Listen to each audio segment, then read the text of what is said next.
Welcome to the Microbiome Report. This episode is powered by Biome Health, a company on a mission to better your gut health. Check out their products, including an at-home testing kit at biomehealth.com. That's BIOHM health.com. I'm your host, Andrea Wien, and my guest today is Sandy Sheinbaum, founder of the Functional Medicine Coaching Academy in collaboration with the Institute for Functional Medicine.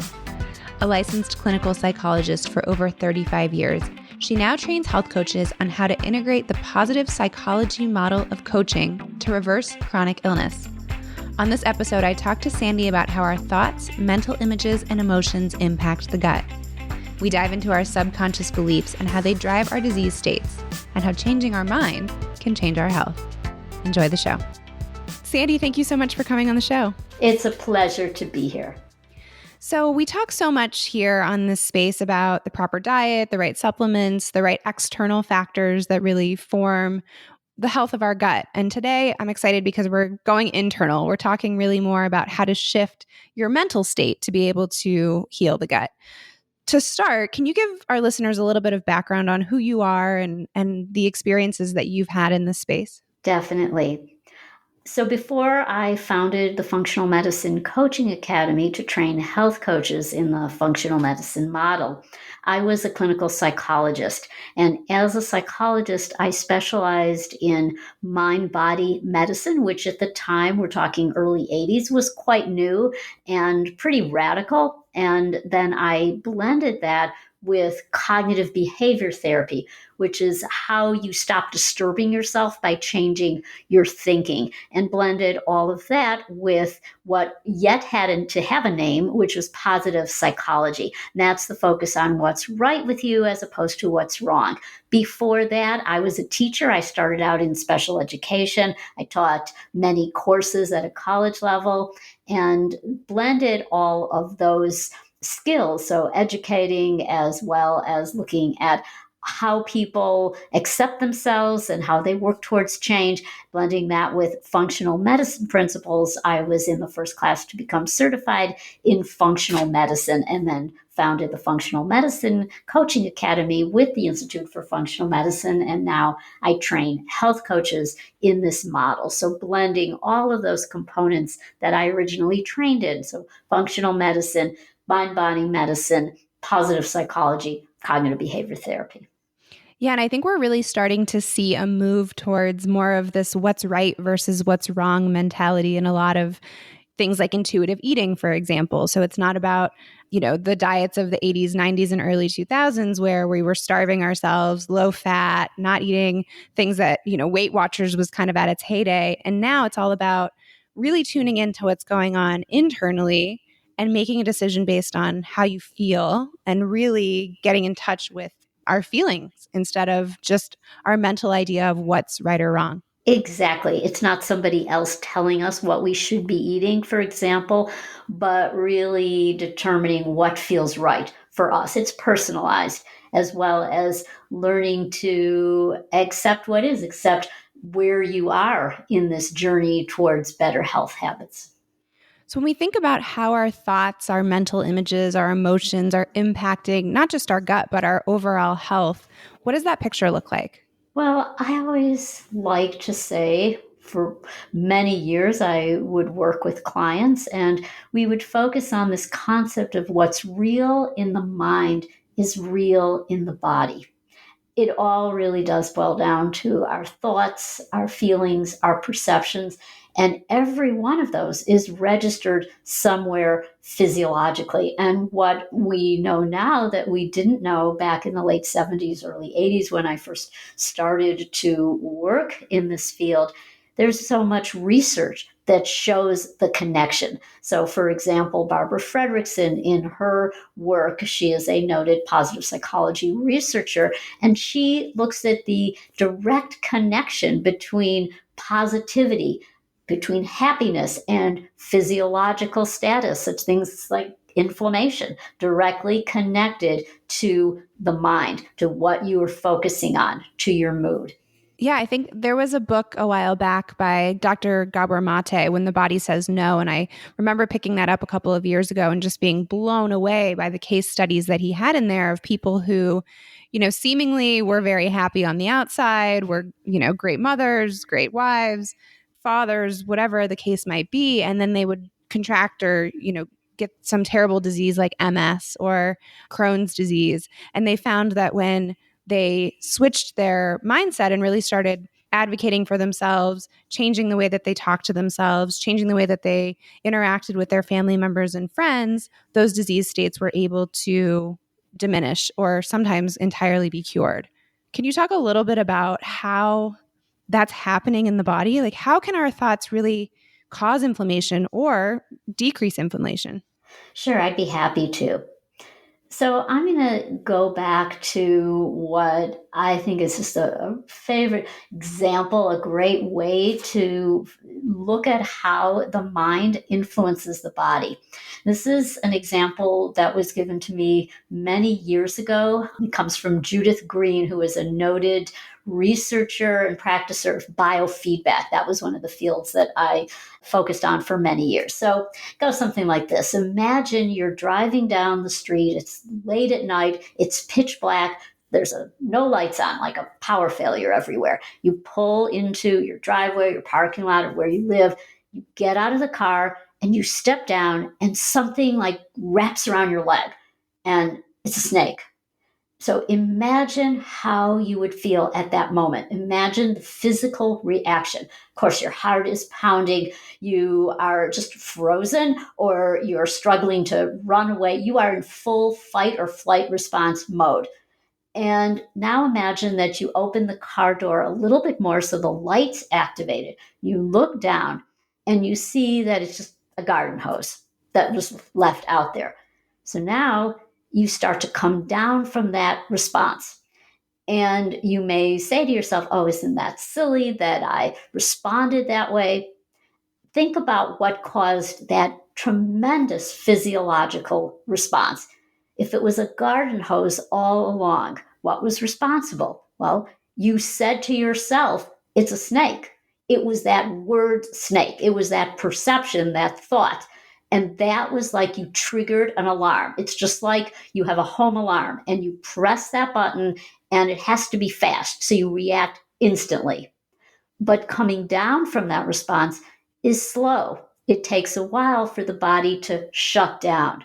So it was the thought all along, because there was nothing, it was a garden hose all along. And so therefore, how do you get out of it? Well, it's simply a matter of changing snakes to garden hose. And I like to use this picture of like everything being sorted, like a doing laundry, and you're sorting darks, lights. And every waking moment, you have that system of sorting.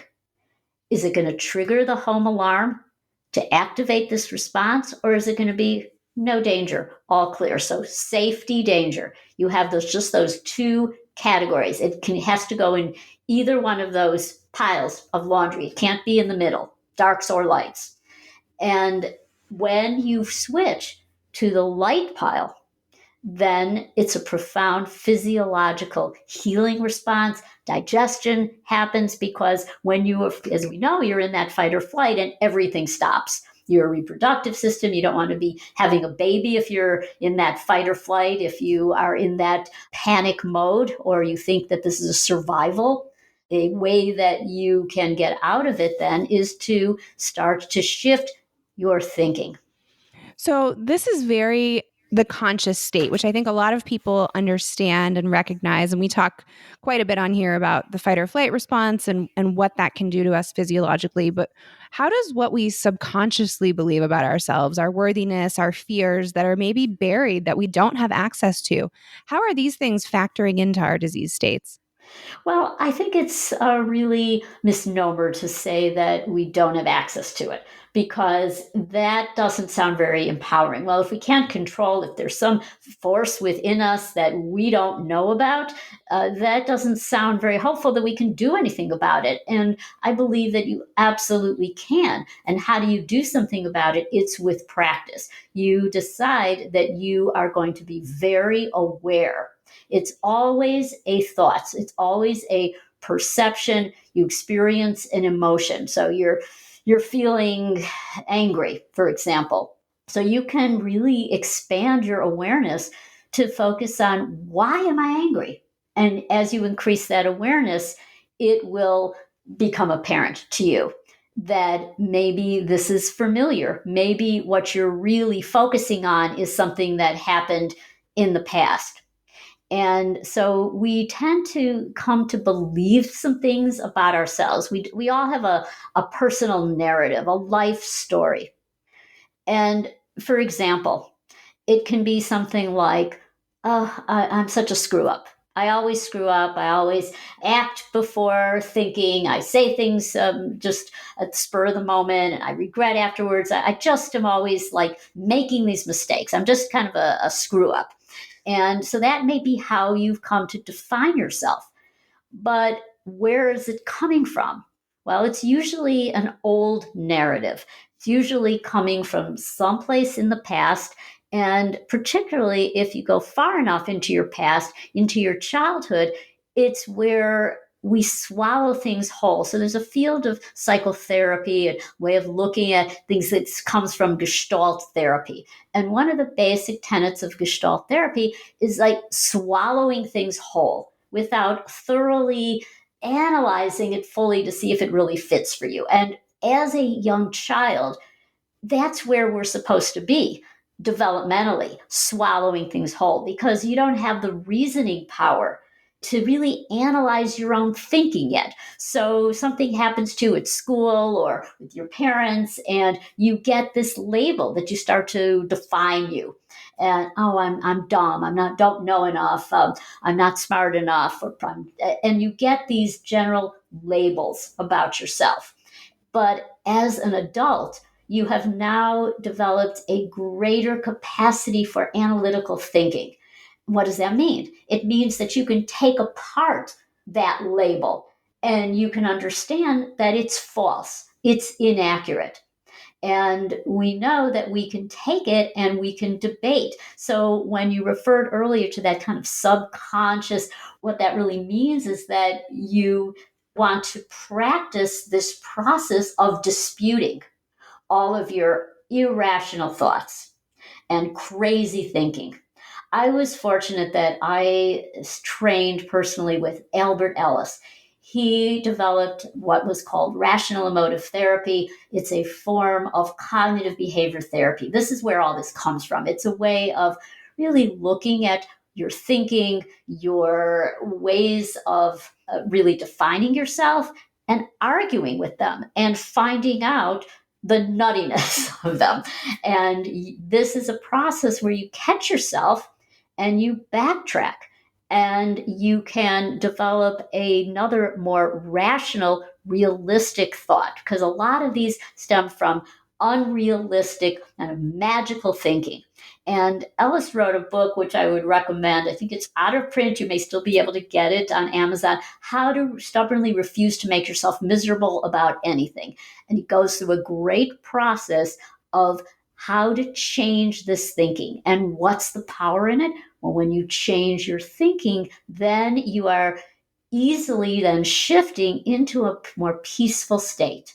So your mind quiets, and what's real in the mind is real in the body, and therefore you are sending signals to the body, quiet down. It's like you don't need to have your finger on that home alarm, you turn it off. And now you get a signal, all clear, no danger. So what it sounds like to me is just being aware, having an awareness state as you move through your day. So if something triggers you mentioned something with anger. So if, my coworker yells at me at work and in a meeting in front of everyone, or I get cut off in traffic or something like that, it's really, instead of just going with the emotion and powering through and moving on to the next moment, it's taking a second or a few moments to step back, really understand what I'm feeling in my body, and be able to start tying that awareness to how it's impacting my overall life and why I'm having the reaction that I'm having. Absolutely. Well put. So, for example, you are feeling angry. Someone criticizes you at work. How dare he? Shouldn't be saying this to me. This is unfair. And what would happen then, you first of all, you notice then the language you are using, that it's hot language. So it shouldn't be happening. I'm upset. This isn't right. Why is he acting like this? This always happens to me. And you look at those words, and those are now being sorted into, they've fallen into that dark pile of laundry. They are the negative, and therefore at some level you're pushing the home alarm. So therefore digestion's going to be compromised, your body's going to tighten up. And this also affects your ability to think and reason. But if you recognize it, and then you can focus on, okay, wait a minute, but you can break it down to, okay, does he do this all of the time with me, 100%, no exception? Or is he human like the rest of us? And what is going on with him that would have resulted in what he said? Could I be misinterpreting this? What are the odds? Is it just me? Or is this his behavior pattern? And you relabel your feelings. I can stand it. It's uncomfortable. I don't like being criticized in this meeting, but is it totally awful, horrible, terrible, the end of the world? How can I let it go? What would happen if I let it go? How would I feel? Is this helping me, or is it slowly killing me? Is it worth getting my whole body inflamed? Is it worth compromising my digestion? So what if he said this to me? Is my life over? I can stand it. And then you start to experience some coping with it. How can you problem solve? Maybe there's a way that you can speak with him, but maybe you might also have a thought like, oh, well, what about that time he complimented me and our dialogue went well? So we tend to have this all or nothing thinking, like he's always criticizing me. And I would break that down 100% of the time with absolutely no exception. So that's one of the reasoning errors that we can catch, that all or nothing thinking, what's called catastrophizing, as if everything is a tragedy, the end of the world. We want to bring it down to an emotion that we can manage. It's not like you're going to turn a negative into an absolute positive, but you shift words like, instead of it's awful, it's horrible, this shouldn't be happening, well, it's inconvenient, I'm disappointed. But those are states that are you're able to cope with better because you know they're transient. You know that they're not going to last and that they're not going to have devastating consequences. And I think too, we get caught up in talking to ourselves this way. I always do this, or I fail at doing this, or I'm a terrible ex, whatever you want to include in this conversation. And so really using the language that we speak to ourselves with to shape our experience of the world, I think sometimes is even more powerful than worrying about the external factors of what another person might be doing and how that's impacting us. Absolutely. That's a great point, because we are our own worst enemies in terms of being very critical. So I train health coaches, and this is what I hear when they graduate: I don't know enough. I'm not good enough. The imposter syndrome, the sense that everybody else out there is better than I am. And we tend to then develop these labels. I'm stupid. I'm lazy. I'm shy. I'm a poor public speaker. And what happens is that those start to define us. And even just thinking them, we are at some level pressing that home alarm. We're signaling danger, danger. Body better get ready, get prepared. There's a threat. And so we may not feel it intensely, as that example of there's a snake where in an instant, your heart is absolutely pounding. But at some level, inflammation is occurring, muscles are tightening, blood is drawing away from the fingertips, digestion is being compromised. And what do? Well, that's where I think character strengths come in. Character strengths comes from positive psychology. There's a whole field of focusing on what is right and not what's broken, what's right with you and not what's wrong with you. And we thrive because we all have these character strengths. These are things like the ability to shift to a state of gratitude, use humor, use hope, ability to display courage and kindness, to connect with other people through our leadership skills, our teamwork, use curiosity. So you're interviewing me and maybe you're curious about something I have to say. And so as we use these strengths, we can then get out of that label that I am, I'm horrible, I'm a screw up, I'm stupid, I'm not worthy, is what it boils down to. And we can also dispute it. We can, a question I love to ask, which comes from cognitive behavior therapy, you ask yourself, where's the evidence? Prove it. So, as if you were a witness in a courtroom. So, you are being questioned, and you say, let's just take, I am unprepared. I don't know enough for going out and becoming a coach. And so you would say, prove it. Where's the evidence? Or I'm a screw up. Now, I'm always making mistakes. And you would then ask yourself to prove it. Show me. And because when you say that statement, I am blah, blah, blah, it's implying that's who you are. And therefore, 100% of the time, every situation, your entire life, it's always happening. Well, you're going to pull back from that. You're going to say, well, no, of course, I succeeded in this. I did this well. So then you start to see it's not true. That I am statement is inaccurate because it goes back to that formal logic and reasoning. If any of you ever took logic class, you would know, like if you're defining, okay, this is a table or that's a dog. Well, 100% of the time, that's true. And the only thing that's true is like, okay, I have blue eyes. So 100% of the time, yes, that defines you because it doesn't change. But what does change is the day-to-day experiences that you have and how you act in each situation. It varies. So you may act one way with your family, with your friend, with your colleagues. You may experience different strengths and it fluctuates. So sometimes you may do things well and sometimes you may do things poorly. So I practice yoga every day and every practice is different. I like to do a lot of inversions. Well, yesterday I could not get up into a shoulder stand. No matter how many times I tried, this is just not happening. Today I got up with ease. So I was able to hit that inversion really well. So it fluctuates. So when we say I am a bad person, again, it's inaccurate. So by being mindful and shifting into our character strengths where we realize that, yes, we have these traits that show our goodness, and we can use those to dispute what we are saying about ourselves that is so negative.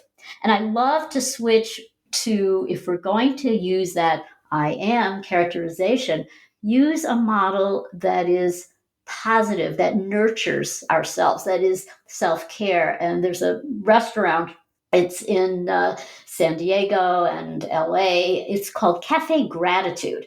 And I love it. They have a menu that is, instead of ordering the salad, you order, I am loving, I am grateful, I am kind. And because that is accurate, because what they're describing are essential character strengths. And there's been research on this from positive psychology that shows that around the world, doesn't matter how old you are, your gender, culture, we all have these traits, the ability to love, to experience gratitude, to have hope, to experience kindness towards ourselves and others. So that's what we can go to. And the beauty of that is that has profound impact, both physiological and emotional impact on our well-being. And to take it into a health standpoint, even saying things like I am sick or I am overweight or talking about digestive issues that we have. Again, all of those things can be changed, right? They're not constant states. And so it's not only about what we're telling ourselves about our abilities, but also about our physical health and our bodies. Absolutely. You can take that and say, for now, at this moment, I used to work with a lot of people with pain, and they would say, I'm a pain patient. And when you do that, then it means that every waking moment, 100% of the time, it was in the past, it is now, and it will be in the future. And that is not very hopeful, and it doesn't really give any way that you can get out of it, because it's like saying I have blue eyes, and it's not that characteristic of you. It's a temporary state. And so when they start to really analyze, instead of saying, I'm a pain patient, then or I'm a diabetic, well, it could change, and you can find protocols that you can adapt, and then you will no longer be experiencing that cluster of symptoms that would come to be known as that particular condition. And so it means that for now, at this moment in time, I'm experiencing pain, but I can I can imagine a time when I don't have pain. So that kind of thinking keeps you stuck. And with depression as well, and that's one of the biggies. I'm depressed, I'm anxious, where you define yourself by what you think is a mental health disorder, and you don't think you'll ever get out of it. And that is the ultimate expression of depression. There's nothing good ever happened to me in the past, which is irrational, because again, if you analyzed it and you had a recording, a graph of every single moment, well, maybe you did laugh at something. Maybe you had a good moment of connection with another person. So that would negate your false statement that everything happened, everything bad happened to me, and I had a horrible childhood. Or then you could go into the future and that really dismal way of thinking, like, it'll never change. And I would say to people, well, prove it. Where's the evidence? You'd be thrown out of court as a witness if it's your hypothesis. It comes from your own faulty thinking. There's no proof. Now, I can hear people thinking or saying, but I am sick, and it doesn't make sense for me to say I am healthy, I am well, I am all these things if I don't feel that way, right? So these positive mantras that we're talking about, do they work if we don't believe them? Well, what you can focus on is a way to find accuracy so that you will believe it. And it has to come from you. It's not somebody else telling you that, but it's a self-discovery. So if somebody says, I'm sick, well, you would break that down. What part of you is sick? Your entire being, every single cell? And so where can you localize? Okay, maybe my right shoulder hurts. And then what about your left shoulder? What about your thumb? If somebody is in pain and I remember working with this one woman, I'm in such pain, I can't stand it. And we'd have her put all of your attention, your right thumb, and imagine feeling it. Can you feel? And if you close your eyes and you focus long enough, you can start to feel some throbbing in your left thumb. And maybe you didn't notice it before. You weren't aware. So it is where you center your awareness. And so focusing on a part of your body that hurts, for example, but you can focus away to another part that doesn't hurt, or focusing on changing the language. There's a famous story. Milton Erickson was a very noted hypnotherapist. He really invented the field. And he was working with a woman who was in terrible pain and felt that she could not cope. She was really suffering when he saw her. And he had her reinvent that and start to call it just a little discomfort, kind of like something that itches, but not too badly. And she was able to so center herself and go into that feeling and that experience that her physiological experience of pain then lessened. So there's a lot that you can do with imagery and pain to lessen that. So the experience of pain we know is subjective, and that can be modified. And when someone completely defines themselves as their sickness, we can go to what is broader. So there's some studies of people who have Alzheimer's disease. And we would think that someone living with Alzheimer's, this is like a walking death. This is what we're all told, right? This is a horrible way to live. Yet, when they interviewed people who were living with dementia, they were still describing periods of time when they laughed, when they enjoyed the arts, when they experienced love, being with loved ones. And so they were still able to partake in life and find meaning and purpose and community, despite living with this really dreaded condition. And I'm not saying that that's positive, but it is also not the absolute end of the world, that life is horrible, miserable, terrible 100% of your waking time. Yeah, it's interesting. I think my husband's grandmother had dementia, and I didn't know her much before she contracted dementia, so I can't speak to her as a person before that, but a lot of the family has said that she was so much happier in those later years. And I think there's something to be said for that, of really living in the moment instead of potentially constantly remembering the past and all of the things that we are inadequate about. Absolutely. And so, no matter what we are suffering from, if we relabel it, and this comes from a lot of the work on resiliency and hardiness, and we are living well despite this condition. So, we're still able to experience joy in the moment, experience love. And a lot of it comes down to the experience of real, true meaning and purpose in your life, and being connected to a community that you value. And what that does is very connected to physical well-being. And we know then that physical well-being is overall, it's at a cellular level, and it certainly affects the microbiome. So that ecosystem is related to our broader social ecosystem. The Microbiome Report is brought to you by Biome Health. Do you have a passion for gut health and want to change the lives of others? You could become a Biome Ambassador and start making a difference today. Biome Ambassadors are smart, health-conscious, social entrepreneurs who get to work on their own terms, earn rewards, and make real money. To learn more about how to become an ambassador and hear from other ambassadors in the program, head to biomehealth.com. It's BIOHM health.com. Now back to the show.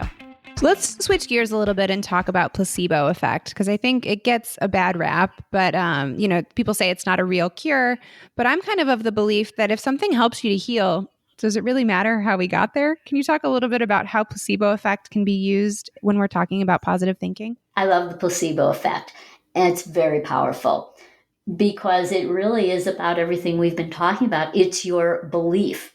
And so if you are telling yourself that this is going to help me, then that is so powerful. And the reason it's powerful is because you are not triggering that alarm system. You are not activating that fight or flight. You are in a restorative mode. And usually what it entails is the use of imagery. If you're imagining yourself well, if you are swallowing a pill and now you're imagining, or let's say you're taking a probiotic and you're imagining that or a prebiotic, you're imagining all those good bugs are being fed. Well, that imagery is positive, and so it's resulting in that healing response taking place. And I did a lot of work with patients with using biofeedback, and that's where you're using technology where you can see your physiological responses on a computer screen, for example. And when I had them imagine that something good was going to happen, you can see the responses toward a relaxation response happening. But if they were to start thinking, oh, this is not going to help me, then nothing would happen. And there was a book called the ghost in the black box. And many people would look at the technology of using biofeedback, where they're looking at training their brain waves, for example, or raising their fingertip temperature, which would be an indicator of a relaxed response taking place. And if they are thinking, whoa, I can do this. This is really working. This feels good. You'd see those changes. There'd be an immediate reaction where you would see like the temperature in their fingertip increasing, which means you're getting more blood supply to your fingertips. That's indicative of a relaxation response. But if they would start to think, oh, how can this work? Or particularly, I'm not doing well, then it would go the opposite direction. And you'd see the temperature in their fingers starting to cool. And so it's an immediate reaction that is really showing that. So what the placebo is, it's hope. And hope is one of the most powerful character strengths we have that's strongly tied to physical well-being. Because the opposite, which I think is very destructive and I've seen so frequently, is a nocebo effect. It's where your doctor says, that the supplements, those aren't going to work. Yeah, I mean, take them if you want, but it's not going to do anything. Or I worked a lot with people with panic and anxiety, and they would be taking medications, and they would be told by their doctor, okay, now I'm going to describe to you the side effects. And they'd have this whole list of side effects. And of course, people would start experiencing them. Or they would tell them, oh, you could go for that, biofeedback, but it's not going to work. And so now that's their mindset. It's very, very powerful. This might be a little bit off in kind of a crazy question, but have you noticed through your work, or do we know from the research, if there are common symptoms that people experience when their mindset isn't aligned properly? So for example, if someone's walking around in a state of inadequacy, are they more likely to have IBS or some type of digestive symptom? Or is it really that this negative thinking can impact any body system? Yeah, I think it's strongly tied to the gut, because that's where we make neurotransmitters. And so there's this two-way communication between the mind and the digestive tract. And so I feel it immediately. Like if I'm about to give a speech, I feel that where they say you have butterflies in your stomach. We have a lot of words or phrases that have come into the vernacular associated. I have butterflies in my stomach. We tend to go there, and so I think it's one of the ways that we express that.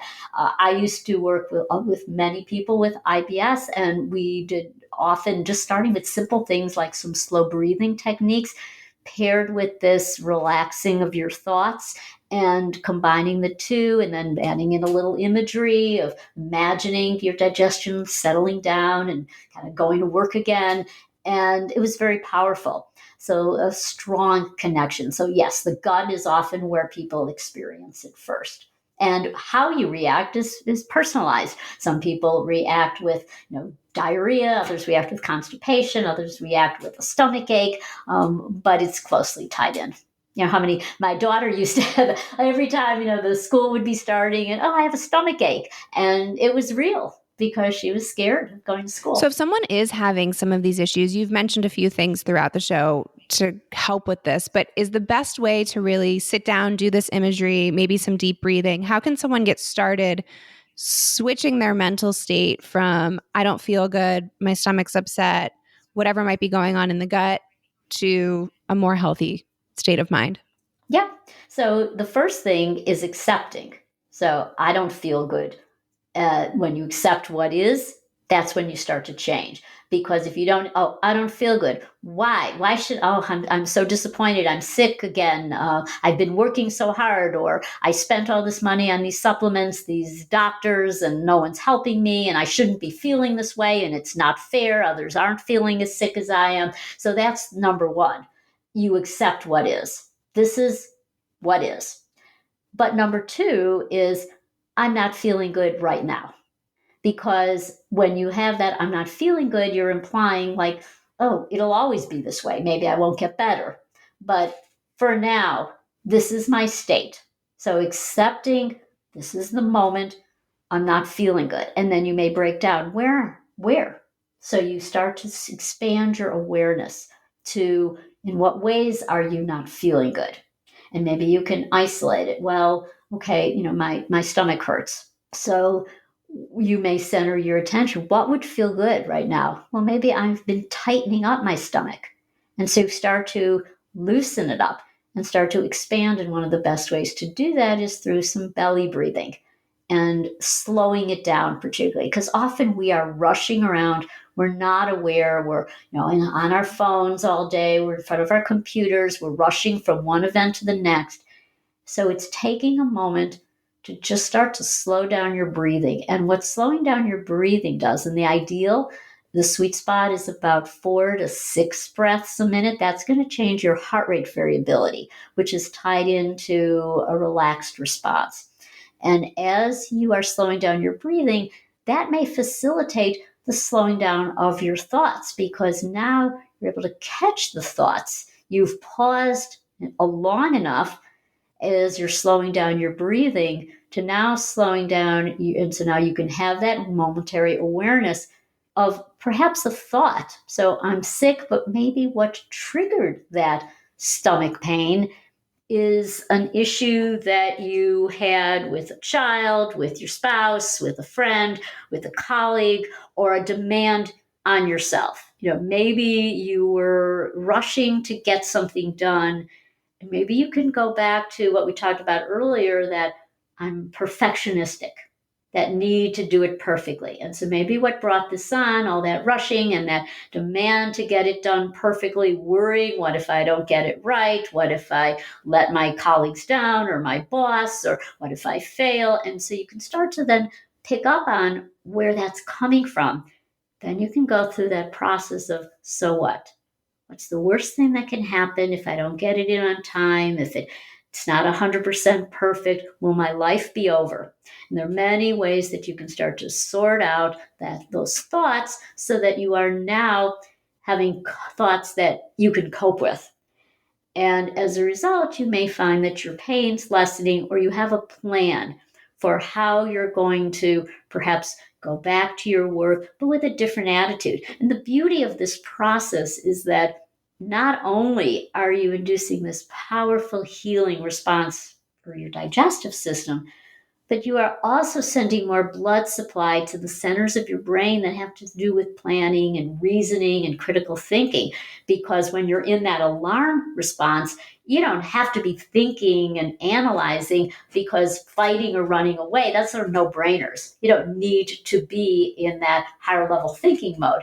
But you will find, though, then you can go back to your work, to whatever, let's say it's a project, and it's clear how I'm going to write this out, or how I'm going to solve this, because you have more blood supply to that critical thinking area. And I think people can also think about this as something that doesn't need to take a lot of time, right? We can do this process and we can become better and do it more quickly the more that we practice it. And I think that this is really where the whole mindfulness movement is coming from. And we did a whole episode on meditation and the way that meditation can really help to decrease some of this stress and release stress from the body. So I think even just taking 5 minutes a day to focus on this process can be really transformative. Absolutely. And as you keep practicing, it will be shorter and shorter periods of time, but you will find that it feels good. And so you'll want to take that moment or so to just pause and do a reset. And that's really what we're talking about. It's like you're on your computer and you have to reset so that your mind clears, your body relaxes, and you get rid of, what do you call that nutty, irrational thinking that you're disturbing yourself. Now, you've mentioned a few people and different resources. If people want to learn more about this, if they want to read deeper into the science or how to do some of these techniques for themselves, do you have any good books, people that they can check out, speakers that they might want to research? Sure. Well, the research, most of it just comes from the cognitive therapy literature. Albert Ellis, Rational Emotive Therapy, it's this old book. It's a classic, How to Stubbornly Refuse to Make Yourself Miserable About Anything. And then I actually lay out this whole process. It relates to panic attacks, but can be useful for many other conditions as well. It's the don't forget to breathe, or stop panic in 10 easy steps.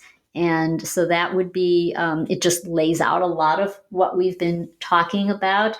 And then for positive psychology, there are a lot of good books by Barbara Fredrickson. Happiness 2.0 is one that I really like. And anything really from the positive psychology literature would be great. And the research really looks at, what I did is going to blend all of it together. So I'm finding that rather than looking at one particular technique, the power comes from integrating all of them. So it's not just slow breathing, or it's not just changing your thoughts. It's not just applying character strengths or eating a certain way or moving throughout the day. It's really the whole package put together that creates change.